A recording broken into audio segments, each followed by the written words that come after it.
Underwater, sinking, plunging. These are not the terms you want to hear if you're a politician, but that's how President Trump is described in polling as he enters his 100th day in office. A slate of recent surveys, including from NBC News, shows voters venting frustration. The president's approval rating is hovering around 44%. That's one of the lowest on record historically for a president at this point in any administration. I guess the silver lining for Trump is that these are higher marks than at this point during his first term. But when you dig into key issues that drove Trump to victory in November, like the economy and immigration, you see serious warning signs for this administration. And joining us now to discuss, NBC News White House correspondent Yamiche Alcindor, along with former senior advisor to the Harris-Walz campaign and former Biden White House official Ian Sams, and former Republican congressman from Pennsylvania Charlie Dent.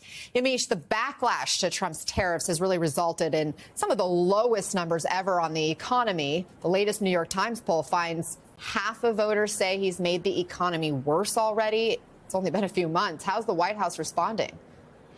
Well, as you said, Anna, these are striking poll numbers and really are warning signs for President Trump, with voters saying that they're not liking what they're seeing when it comes to the economy, his tariff plans, as well as cuts being made to the government. That being said, the president is reacting to this. It's clearly on his mind. He, in an early morning post, said that these polls are fake polls from fake news organizations. He also said these people should be investigated for election fraud.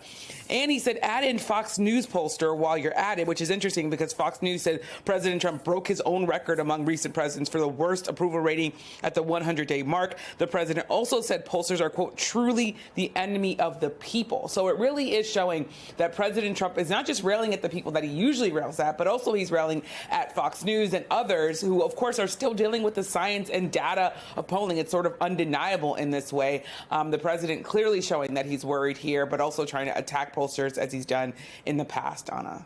Yeah, Yamiche Alcindor, thanks for giving us a little pulse of the people there. Ian, again, the president seeing his lowest numbers on his top issue, the economy. If this is how people are rating the economy before the expected price increases have hit the market, how much longer can the White House ride this out before changing tactics?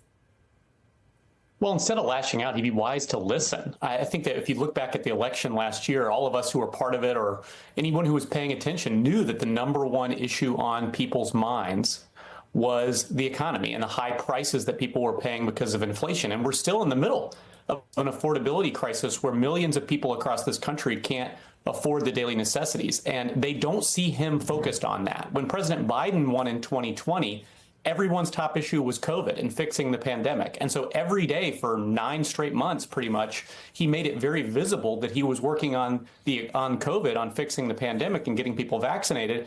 And it saw positive approval ratings for 9 straight months, because when you were doing what you said you were going to do on the issue that matters most to people, you're going to see that reflected in the polls. And so instead, we've seen Trump, seeking more power, deporting people, doing anything but focused on prices, and then injecting these chaotic tariffs into the equation that are going to raise prices. So he should be listening and reflecting on the fact that the country is turning against him instead of lashing out. I guess on one hand, Congressman Dent, on the big issues, President Trump is largely doing what candidate Trump said he was going to do: an immigration crackdown, tariffs, pardons for January 6th attackers, slashing the federal government. Isn't this what people voted for? Well, they certainly voted for the tariffs, but I don't think they voted for this. Here's the Allentown Morning Call. Mack Trucks laying off people. The plant officials are saying it's because of the tariffs. But this is happening all over the country. Yeah, a lot of people did vote for the tariffs, but I don't think they necessarily understood what they were voting for. Higher prices, it's a massive tax increase, and I think this is really driving his negative numbers, plus the way he executes his policy.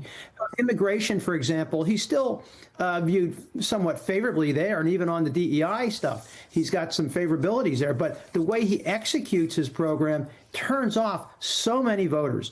And if you look at these numbers, too, among independent voters, he is in real trouble there. And if you're a Republican in anything close to a competitive congressional district or state, you need to pay attention to that number above all the others we've seen here.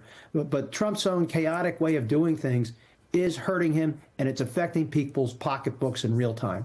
Yeah, Ian, I want to talk more about the tactics we've seen the president use to accomplish some of his goals. We've seen him go after private law firms and universities. Now he's upset with the polling. He's threatening media outlets who conducted these polls, saying, quote, these people should be investigated for election fraud. How concerned are you that he's going to follow through on targeting anyone who doesn't bend to his will or promote the narrative he likes?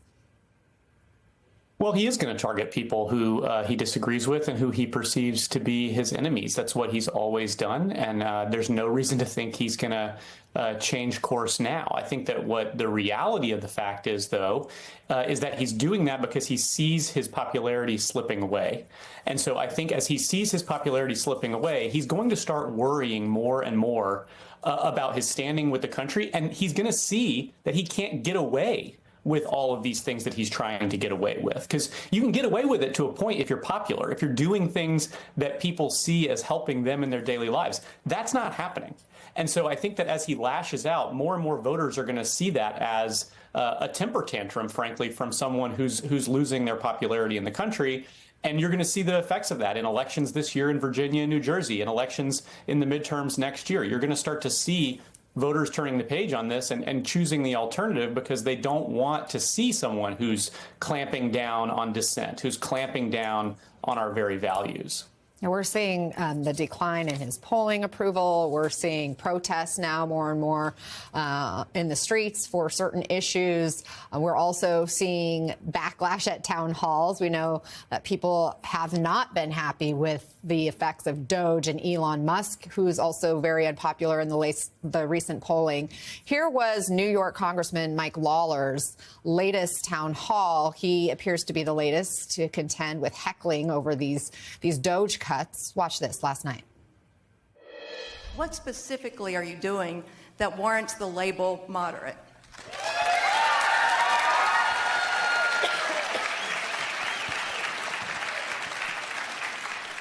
So again, my record speaks for itself. I have